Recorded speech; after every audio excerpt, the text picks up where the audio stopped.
now, but keep it great when he likes. 33rd lap race coming up here in about 15. More set of photographs.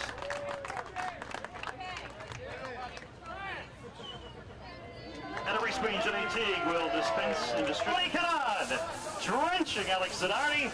Zanardi spraying Brian Herta big time, and Herta is really getting Zanardi good. Oh, mind, and Tony Kanaan's got Alex in mind, and poor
I'm getting impatient, so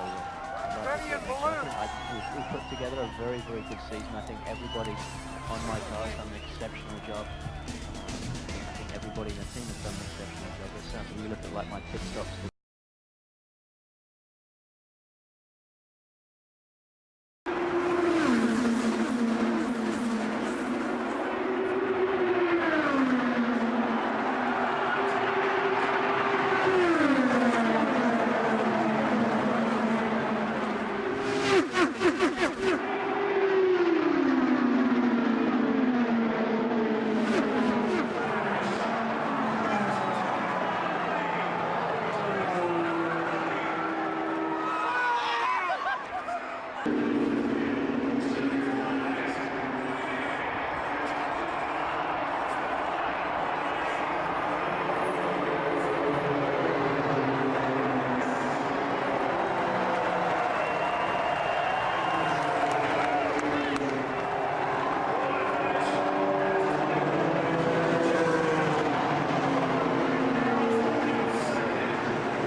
Tony, I think you have an announcement to make.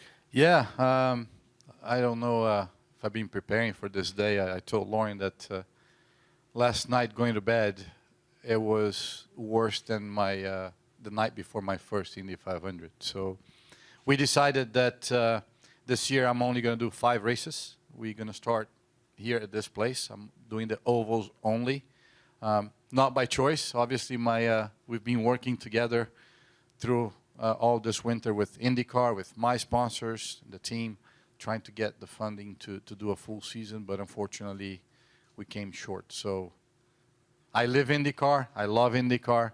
I said I want to be involved. I still want to do I still want to race. I'm still capable of. I'm in the best shape of my life. So how can we figure this out? And Mark, you and Jay and Roger and everybody's like, no, it needs to happen. And we obviously gathered with ABC coming back for the 500 and 7-Eleven, Big Machine, Bryant, and ISM.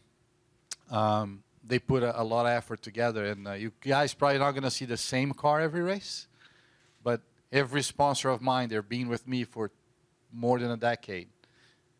Step it up for me to be able to do this. So, you know, like I'm preparing for this day, I'm going to have to prepare myself for the first race when I see that green flag dropping and I'm not around. It's been 23 years that I've been doing this, but excited for the future, you know, the unknown, what's going to happen, opportunities that will come, and we'll see. I mean, still have a job to do. I still get to race in this place, and, you know, 5 more, and we'll see what's going to happen. I think it's time. I think you got to also, there is always the upcomers. I mean, this series has been extremely competitive, and I think in the last decade, we, the old guys, are still dominating. You know, that it's still, you still see Dixon, you know, Power. People that are up 30s, almost 40s, some of us, Sato. I mean, and we're still delivering. So, and when you hang on to that, then you're not giving a chance for the new generation to come up. And that's great for us, but I don't think it's good for the sport either. You know, I mean, like I got my chance. Why, you know, I'm not saying I'm giving people a chance, but in a way, yes. You're trying to open up a seat for a new talent to come up and build the series. And this place made me. There is no question about it. And it's not a cliche. I'm not saying that because it's just, it is. You know that. I think the people that are in this room knows that. And if anybody goes around this town with me, it's mind-boggling that, you know, it's like, okay, you know, like, all right. So to me, it's like you get to a point that you say, you know what, let's try to get this new guy. Who is it going to be? Is it going to be Pato? Is it going to be whoever that guy is? There was same thing that people asked Steve Horn back then. Who's this Brazilian guy that can barely speak English? Actually, there were 2. Maybe you guys know who the other one it was. So, you know, and then you go to a different role. I think my mindset is I'm extremely happy with what I've accomplished in my life. Now maybe it's time, instead of thinking about winning all the time, is like, how can I give it back? How can I inspire these kids that actually, yes, you can race 20 years. If you wake up at 4:30 in the morning to do your first workout, and then you do your other chores, and you just be committed at 100% that what you want to do is to be a race car driver, it's possible. I'm actually the perfect example of that. I had no money. My parents did not have money to do it, and it happened. So this will be actually something that inspired me to make that decision and say, you know what, how about invert the role a bit. Instead of try to beat everybody, now let's try to inspire other people and make it happen. And so far, I think I did that. I mean, I have a big responsibility starting in my house with 4 kids to try to set the right example. This place is crazy. I told you, my biggest fear after I won the 500 the next day was like, instead of even enjoying the thing, is like, man, I'm going to come back next year. People are not going to cheer for me anymore. Now I did it. You know, so I want to thank them. I mean, I don't think I can express how important they were on many of my decisions in my life. And I think that's why I made sure I talked about them in the video, because they are everything. I mean, obviously, without them, none of us would be here. And I'm not done, like I said, so I don't want anybody to be sad. This is a happy day.